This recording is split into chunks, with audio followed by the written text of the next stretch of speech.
Bueno, seguimos en el estudio de la dinámica de funciones, ¿no? En el video anterior lo que aprendimos a hacer es cómo construir funciones a través de pedazos lineales a partir de trozos que tuvieran puntos periódicos del orden que nosotros se nos ocurriera, ¿no? Una función con un punto de periodo 3, de periodo 4, de periodo 5. Y habíamos dicho que eso era muy fácil porque podíamos escoger nosotros los puntos, escoger nosotros la órbita y simplemente llenar esos puntos o más bien unirlos a través de segmentos lineales y con eso asegurábamos o garantizábamos al menos la existencia del punto con el periodo deseado. Ahora vamos a estudiar una de las funciones más famosas dentro de los sistemas dinámicos discretos y que se conoce como la función tienda. La función tienda, en semejanza a las funciones que vimos en el video anterior, también está dada por pedazos, también es una función compuesta. La vamos a representar con la notación t de x y esta consta de dos pedazos, o de dos fórmulas o de dos reglas de correspondencia, dependiendo de dónde escojamos nuestros puntos en el dominio. Bueno, vamos a definir el primer tramo de nuestra función tienda como la recta 2x siempre y cuando los valores del dominio estén por debajo o incluso sean 0.5. Mientras que si esta función, si la variable independiente la escogemos después de 0.5, entonces la regla de correspondencia que utilizaremos es 2 menos 2x. Bueno, si nosotros dibujamos eso, nos saldrán dos trozos lineales en el plano cartesiano, como los que observamos ahí, ¿no? Esta función dada en trozos, la función tienda, tiene una dinámica muy particular. Digamos que no es interesante en el extremo izquierdo y en el extremo derecho, es decir, a la izquierda de 0 y después de 1, la dinámica de los puntos cuando calculamos su órbita es muy aburrido, porque son órbitas divergentes, es decir, ambas escapan hacia el menos infinito. De modo que la función tienda solo nos importará o tendrá una dinámica interesante en el intervalo 0,1 y eso es lo que vamos a hacer, dedicarnos solo a esa región del dominio y veremos que es exactamente la misma que la que se encuentra en el rango. Nos daremos cuenta que la función está definida desde el 0,1 al 0,1 y eso es muy importante para el caso de las funciones continuas que tendrán comportamientos caóticos. Bueno, sin más, vamos a definir su dinámica, vamos a seguir haciendo uso de GeoGebra y para ello, bueno, vamos a definir uno de sus primeros tramos. Si gustan, definimos perdón, el tramo de la derecha de nuestra función y recuerden que su regla de correspondencia era 2 menos 2x, ¿no? El tramo de la izquierda. Nosotros ahí obtenemos una recta indefinida que se expande hacia la derecha o hacia la izquierda, pero recuerden que esa regla de correspondencia está restringida a aquellos valores de x que se encuentran este, más allá del punto 1 medio o 0.5, ¿no? Entonces con eso vean que lo que logramos es cortar digamos que una de las paredes o del techo de nuestra función tienda. Y ahora necesitamos el siguiente tramo o la siguiente regla de correspondencia que era un poco semejante, es la función 2x. Le ponemos una coma y decimos que esta va a estar definida para valores que se encuentran a la izquierda de 0.5. Ahí estamos, ¿no? Y ya está. Ay, que quedó definida de otra cosa, ¿verdad? Perdón. Vamos a redescribirla. G de x igual a 2x. Decíamos, siempre y cuando la x estuviera a la izquierda. No sé ahí qué le habré apretado. Y como una región. Ahí estamos. Entonces ya tenemos a nuestra función tienda, de la que vamos a empezar a investigar algunos comportamientos dinámicos, ¿no? Recuerden que en las sesiones anteriores uno de los conceptos importantes eran los puntos fijos de una función cuando tratábamos de iterarla. Y recuerden que los puntos fijos de esa función se encontraban de una manera muy fácil, trazando el espejo del plano cartesiano, que es la identidad. Vamos a darle ahí un formato diferente, vamos a hacerla un poco más delgada y vamos a puntearla, ¿no? Entonces esa es una construcción auxiliar, es una recta que nos permite encontrar los puntos fijos. Y si ustedes recuerdan, el punto fijo es la intersección, el punto donde se intersecta la identidad o el espejo con algún tramo de nuestra gráfica. En este caso, si se dan cuenta, se encuentra o se intersecta con el segmento derecho de la función tienda, ¿no? Para poder identificar a ese punto, saber cuál es su valor, bueno, pues le atinamos ahí y me parece que es 3 medios. Aquí lo voy a, digamos ya anticipadamente lo sé, lo voy a acomodar un poco, ¿no? 2/3 es este 0.66, ¿no? Entonces vamos a tratar de ponerlo ahí. Ah, miren, es que ya lo redondeé a GeoGebra, ¿no? Bueno, está bien, lo redondeé a 0.67. Pero lo que a nosotros nos interesaba era este, identificar visualmente o gráficamente su punto fijo. ¿Para qué necesitamos hacer eso? Bueno, pues para poder describir de alguna manera la órbita que seguirán los puntos en nuestra función tienda. Fíjense que hay otro punto fijo que no es muy interesante y es este que está acá, porque del lado izquierdo resulta que también la identidad se cruza con la gráfica, ¿no? Solo que en un punto 0, bueno, pues que si ustedes sustituyen ahí en la función del lado izquierdo, 2x, 2 por 0 me da 0, ¿no? Es un punto fijo, pero con una dinámica ahí que no nos interesará mucho. Bueno, ya tenemos ahí descrita gráficamente, aunque sea, la función tienda. Um, Ahí en el fragmento del libro que estábamos visualizando al principio del video, habíamos dicho que la dinámica a la izquierda de 0 y después de 1, digamos fuera de ese triangulito famoso, no tiene mucho sentido. ¿Por qué? Bueno, si nosotros nos ponemos a investigar la órbita de puntos que están del lado izquierdo del 0, no sé, se me ocurre ahí que investiguemos la dinámica de 0.2, bueno, vamos a hacerlo en 0.1. 0.2 se va a escapar muy rápido, ¿no? Voy a aumentar ahí la escala, ahí ya aparece el 0.1, ¿no? Vamos a estudiar la dinámica de 0.1, ¿no? De este lado aparece negativo. Recuerden que para hacer eso de manera gráfica utilizábamos esta herramienta de los vectores, ¿no? Y si nosotros le aplicamos a menos 0.1 la función, bueno, como está del lado izquierdo, del lado rojo, tendremos que buscar las intersecciones con ese tramo rojo para encontrar los valores de la función, de modo que nuestro primer valor sería que la función se fuera a este punto. Voy a dejar la flecha un poco antes, nada más para analizar la dinámica, ¿no? Le quitamos ahí el extremo y la etiqueta y vamos a representar perdón, ahí ya me eché una figura de más. Vamos a representarlo también vamos a borrarlo, y este era el que quería desaparecer, con unas flechitas también punteadas como habíamos hecho en videos anteriores, ¿no?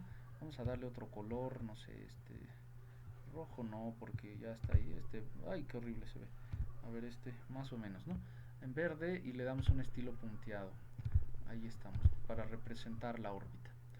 Bueno, luego, ¿qué hacíamos? Una vez que sabemos, digamos que el primer punto de la órbita sería ¿no? La evaluación de la función. Recuerden que lo que se hace enseguida es irnos a la identidad para poder convertir ese valor o regresarlo al dominio y poder evaluarlo nuevamente, ¿no? Lo voy a hacer ahí con otra flechita, y ahí voy a dejar este punto como perteneciente a la órbita y le vamos a dar ahí estoy creando objetos otra vez. Ahí está, no me choca esto. Ahí estamos. Lo borramos. Y esta le damos formato, el mismo formato del color verde era ese, ¿no? Ahí estamos, ¿no? Y estilo punteado. Ya está, ahí vamos paseando en la órbita. Recuerden que una vez que llegamos aquí, que es a 0.2, tratamos de perseguir nuevamente la gráfica o ir nuevamente al tramo rojo. Y eso está fallando tanto, ahí está. Y eso este, me llevará a un punto un poco más abajo, ¿no? A este que está acá, 0.4. Entonces ahí terminamos, quitamos ese objeto, le damos otra vez, le damos ahí estamos, le damos el mismo formato verde y punteado, ¿no? Ahí aparece arriba, lo punteamos y le damos un color, pues otro verde, ya que no salió el de ese ratito. Y vean que lo que le está sucediendo a la órbita es que se está yendo, ¿no? Este no es un punto de la órbita. Recuerden que el punto de la órbita será este que está acá. Y vamos a trazar nuevamente este, la, la transcripción al dominio para volver a evaluar la función, y ya se están dando cuenta que lo que le está sucediendo a esa órbita es que se está fugando hacia abajo. Vean que cuando regreso a la identidad tendré que perseguir o tendré que buscar la intersección nuevamente con la gráfica, y eso pues hace que yo me dé cuenta que no hay una dinámica muy interesante para esas órbitas, porque sencillamente lo que le está sucediendo al punto es que se está fugando, ¿no? Recuerden que los puntos de la órbita son las alturas. Me voy a menos 0.2, luego a menos 0.4, luego a menos 0.8, y si yo continúo no hay pistas, no hay un indicio de que la cosa vaya a cambiar, ¿no? Es decir, mi función, voy a hacer un último trazo, se está escapando eh, hacia el infinito negativo, ¿no? Y de aquí de una vez, fíjense que ya ni siquiera se alcanza a ver ahí dónde quedará el siguiente punto, ¿no? Entonces, si regresamos a una escala un poco más amplia, podremos observar qué es lo que le sucede a los puntos que se encuentran. Bueno, ahí borramos ese, otra vez me puse a escribir cosas que no. Ahí estamos. Y igual. Ahí estamos. Entonces estamos viendo que los puntos que nosotros elegimos del lado izquierdo de cero no tienen mucha importancia, ¿no? Porque su órbita se escapará hacia el infinito negativo. Y uno dirá, bueno, es que usted escogió un punto desafortunado. Vean que si yo hubiera escogido cualquier otro, por ejemplo 0.6, también se va para abajo y la identidad siempre le queda del lado izquierdo. Entonces siempre se van a fugar. ¿Qué pasa con los puntos que se encuentran a la derecha de uno? Habíamos dicho que también se escapan desafortunadamente hacia menos infinito, y uno lo puede demostrar fácilmente.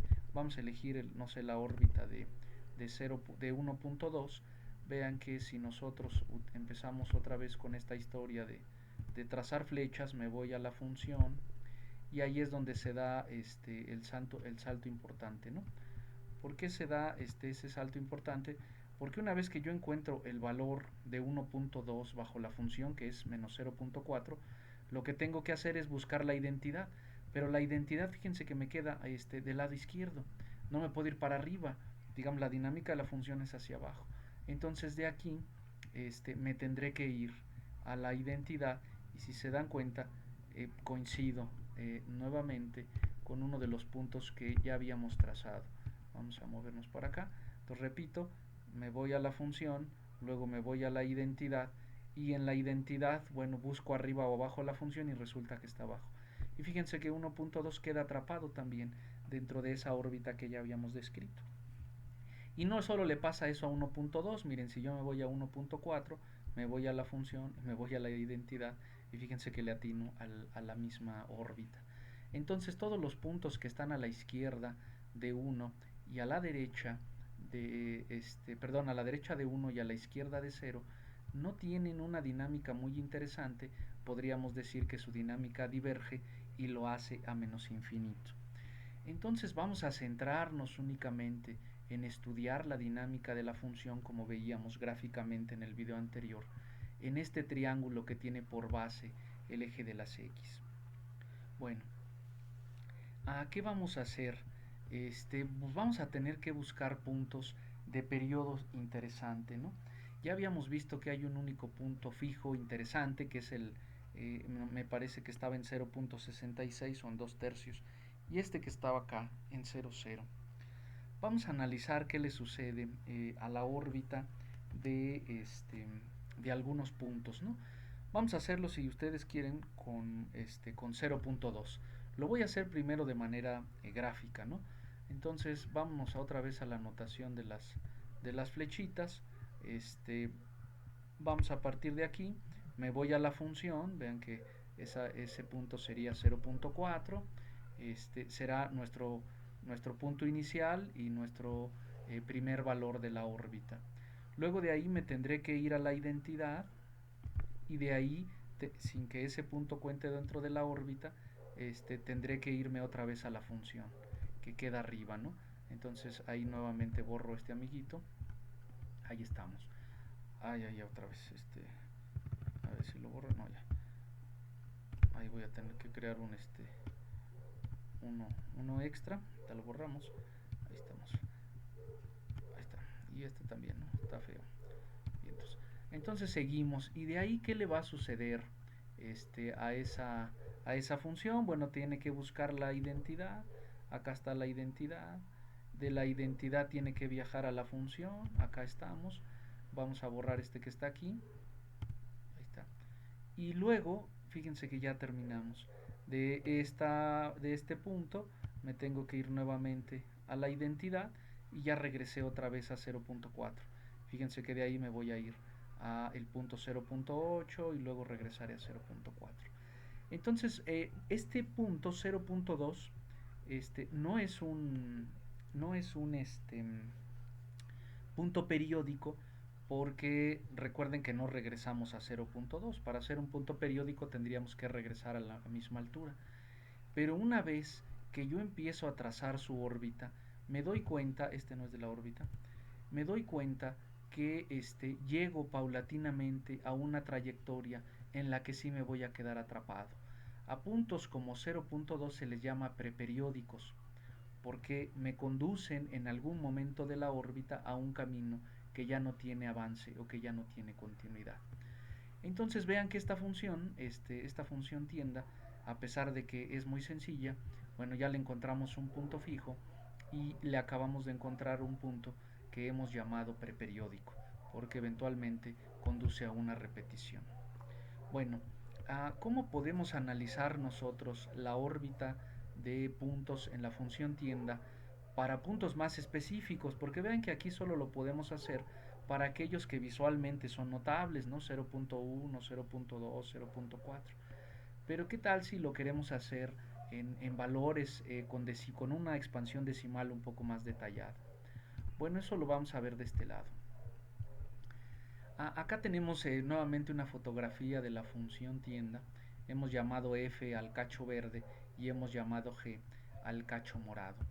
Y lo que quiero que les quede muy presente es que cuando nosotros calculamos la órbita, vamos a usar o la fórmula de la morada o la fórmula de la verde. ¿Cómo sé cuándo voy a elegir uno u otro valor? Pues recuerden que la propia formulación, la propia regla de correspondencia de la función tienda nos lo decía. Es decir, si las x son menores que 0.5, vamos a utilizar 2x, la fórmula 2x. Y si la x es mayor que 0.5, utilizaremos la otra fórmula. Eso será muy interesante y es lo único que hay que tener presente.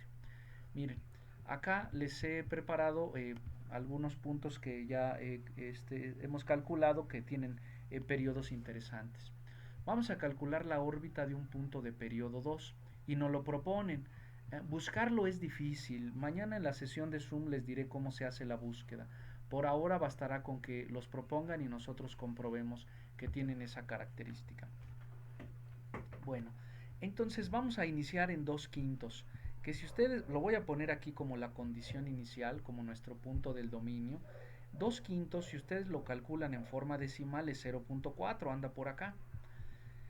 Ese 0.4 me debo de fijar si es mayor que 0.5 o menor que 0.5, porque recuerden que si es un valor menor de 0.5 usaré la fórmula morada, que es la de g, 2x, y si se pasa de 0.5 utilizaré la otra fórmula. Como en este caso no se pasa de 0.5, voy a utilizar la fórmula morada, que es 2x, aquí está, o sea, multiplicar por 2 el valor anterior, en este caso la condición inicial. 2 por 2 quintos, recuerden que así es su expresión fraccionaria, es más útil dejarlo así, es 4 quintos, ¿no? 4 quintos es una fracción diferente, es digamos el primer punto de la órbita, pero tengo que calcularlo en formato decimal porque yo siempre debo estar atento de si ese resultado se pasó de punto 5 o no se pasó para saber qué fórmula usar. 4 entre 5 me da 0.8. Fíjense que este ya se pasó de 0.5. Entonces para la siguiente iteración voy a utilizar la fórmula de la derecha, que es la que corresponde a los valores mayores a 0.5, que es 2 menos 2x. Vean que no es la misma fórmula. Escribo el 2 menos 2 veces el valor anterior, recuérdense que estamos iterando, y el valor anterior fue 4 quintos. 2 por 4 quintos es 8 quintos. Y hacemos esta resta, recuerden que se le pone un 1 al 2, 5 por 2, 10, menos 1 por 8, 8, 10 menos 8, 2 quintos, ¿no? Ahí la hice directamente, la pueden hacer a detalle en su cuaderno. Y vean que ya salió 2 quintos, que era 0.4. Y dice, ya salió el que estaba acá. Fíjense, teníamos la condición inicial. Le apliqué F1 y me mandó a 0.8. Vuelvo a componer la función consigo misma, o F2, que es el camino de la iteración, y regreso a 0.4. Y vean que de ahí ya ni siquiera hice las cuentas, porque ya se repitió, sigue 0.8 y 0.4. Bueno, la órbita de ese punto, la órbita de x0 bajo la función tienda, recuerden que así la estamos llamando, sería 2 quintos, 4 quintos, 2 quintos, 4 quintos y así sucesivamente. Es decir, es una órbita de periodo 2. Si queremos confirmarlo de este lado, en GeoGebra, bueno, vamos a borrar ahí los elementos que teníamos, que eran la órbita de ya no sé quién, de 0.2, ¿verdad? Ahí estamos. Fíjense que ya la teníamos más o menos ahí detallada, pero vamos a describirla particularmente. Ahí estamos. Ahí está. Bueno, de una vez borramos esos puntos que están ahí. Y U también. Entonces, estábamos en 0.4. Ahí colocamos un punto. Lo vamos a hacer de forma gráfica. Me verifico que acá la coordenada aparezca tal y como la deseo.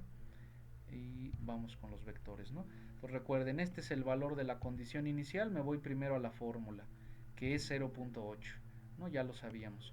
De 0.8 me voy a la identidad, y de la identidad me voy a la función, que es 0.4. Y ya terminamos, miren, porque ya se quedó ahí atrapado nuestra órbita, ¿no? De 0.4 me voy a 0.8, luego a 0.4, de 0.4 a 0.8, ahí está la órbita atrapada, ¿no? Hemos descrito aritméticamente y algebraicamente un punto de periodo 2. Vamos a continuar con otros. Uno dice, bueno, pues ahí usted fue mañoso, maestro, ya sabía que ese punto era de periodo 2. Pero ¿qué tal si yo quiero calcular la órbita de un punto cualquiera, sabiendo o no sabiendo que sea periódico?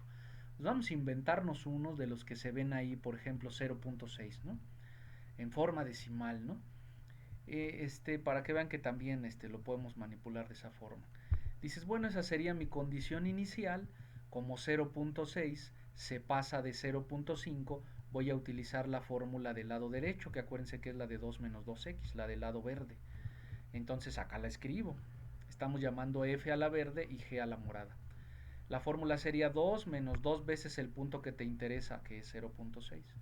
2 por 0.6, 1.2. 2 menos 1.2, 0.8.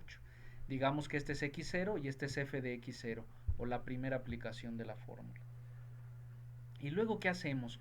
Bueno, como 0.8 se pasa de 0.5, sigo del lado derecho, sigo utilizando la fórmula verde. Entonces aplico la misma receta. 2 menos 2 veces 0.8, que es 1.6, me da 0.4. y 0.4 es menor que 0.5. Recuerden, ese 0.5 lo tenemos que tener en mente siempre para saber qué fórmula usar. Entonces, cuando le aplique la iteración a 0.4, tengo que usar G, tengo que usar la fórmula del lado izquierdo, porque acuérdense que la tienda tiene aquí la mitad en 0.5, por eso estamos siempre moleste y moleste en si nos pasamos de 0.5, ¿no? Entonces aplicamos la del doble de x a 0.4 y nos da 0.8. Y dices, oye, espérate, ese ya lo tenía. Ya vieron que es un punto preperiódico. Fíjense que el 0.6 no aparece otra vez, por eso no es una órbita periódica. Pero el 0.6 va a caer en una órbita que se repite y se repite. Entonces ya, fíjense que otra vez 0.8, me paso de la derecha, por eso cambié de fórmula, hago la cuenta y regreso a 0.4. Ese punto también es preperiódico, porque su órbita, aunque no tiene todas las repeticiones, porque hay un número que solo aparece una vez, hay un tramo, digamos a partir del segundo lugar, en donde la cosa ya se comporta periódicamente. Diremos que es un punto preperiódico de periodo 2, porque 0.6 va a dar a una órbita periódica, que no, que ya habíamos visto en el ejemplo gráfico, que era la órbita de 0.4. Y así nos vamos, ¿no? Y acá está uno de los periodos famosos, la órbita de periodo 3. Vamos a comprobar que 2 novenos es un punto periódico de orden 3. Y si ustedes recuerdan, en videos anteriores les había dicho que si una función tiene periodo 3, entonces tiene todos los periodos, que ese es el resultado famoso de nuestro curso al que vamos a llegar, que se llama el teorema de Sharkovsky, que dice que periodo 3 implica caos, periodo 3 implica todos los periodos, o sea, hay puntos que hacen lo que se les da la gana en el sentido de la periodicidad. Pero vamos a demostrar que la órbita de este punto es de periodo 3. Entonces lo ponemos como condición inicial, 2 novenos. Fíjense que si ustedes dividen 2 entre 9, sale 0.22222. Si yo les dijera, órale, a ver, elijan dónde está el 0.222, pues uno dirá, está como por aquí, maestro. Otros lo verán más a la izquierda, otros tendrán que hacerle zoom a ver si lo encuentran. Entonces, gráficamente, ese no lo podríamos hacer, razón por la cual tenemos que recurrir a los métodos aritméticos. Entonces, y uno dice, bueno, entonces ¿para qué quiere usted, maestro? 0.222 y dice que no se puede dibujar. Bueno, lo quiero solo para compararlo, para saber si está antes de 0.5 o después de 0.5. Como este está antes de 0.5, usamos la fórmula, ya ni me acuerdo de qué color era, la morada, ¿no? Acuérdense, a la izquierda es morada de 2x y utilizo esa fórmula. 2 por el punto que te interesa. 2 por 2 novenos es 4 novenos. Lo calculo, 0.44, casi llega a 0.5, pero no llegó, o sea, sigue a la izquierda. Pues sigo en la fórmula morada, duplicando el valor que me interesa. 2 por 4 novenos es 8 novenos. Ese es el tercer punto de nuestra órbita. Y dices, ups, 8 novenos ya se pasó de lanza. 0.88 se pasa de 0.5, entonces me cambio de fórmula. Ahora la fórmula que voy a usar es la verde, que es 2 menos el doble del valor anterior, que es en lugar de 0.88, fíjense que lo pongo en fracción para que no me salgan ahí decimales, porque si lo ponen en la calculadora, este es 0.8888 sin llegar a ningún, a ningún final, es decir, es periódico. Por lo tanto, mejor lo escribo como fracción. El doble de 8 novenos es 16 novenos.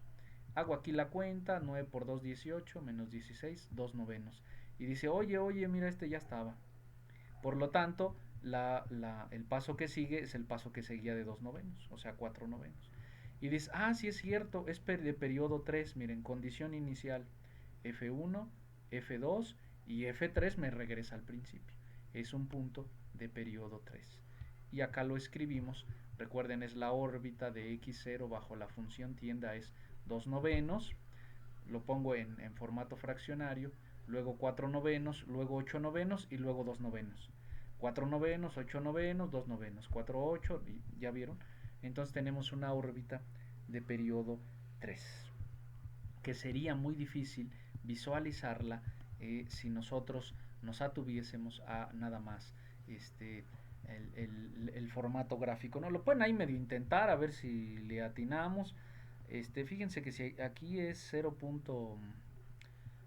creo que son 5 cuadritos, entonces cada uno vale 2. Entonces, pues ahí a ojo, ese sería 0.22, a ver si nos sale. Me voy para arriba, con cuidado de que no me vaya chueco, ese es el inconveniente, y me voy ahí. Luego me voy a la identidad, luego me voy a la función, que sería para arriba, y fíjense, ahí está lo feo. Luego me voy a la identidad, que estamos por acá, ahí estamos, ¿no? Ahí está, ¿no? A ver, repito, ¿no? A la función, a la identidad, a la función, a la identidad, y ya, fíjense que ya nos salió un disparate, ¿no? Ahí estamos, ya llegamos. Y este que está aquí seguramente es 0.2, que a la hora que nosotros lo regresemos a la identidad, habremos llegado a esa altura señalada, ¿no? Entonces vean que ahí dependió mucho del dibujo, de si me fui, no era 0.22, sí, ¿verdad? Me regreso acá a la función. 290, sí era 0.22. Y vean que gráficamente, pues ahí pues no queda, ¿no? Entonces, razón por la cual lo mejor que tenemos que hacer es recurrir a los formatos aritméticos, ¿no? Repito, función, identidad, función, y acá ya tendría que haber regresado, ¿no? La función, y pues ahí nos fuimos a otro lado. Entonces, vamos a hacer ese trabajo de ese trabajo aritmético para poder comprobar que una órbita es o no es lo que nos solicitan, ¿no? Y lo vamos a hacer por las dos vías, ¿no? Si a ustedes les parece que es un punto al que sí pueden dibujar de manera exacta, pues entonces lo hacemos. Pero para los que son fracciones así raritas como la que acabamos de describir, entonces pues no sería el caso, ¿no? Bueno, vamos a dejarle hasta aquí.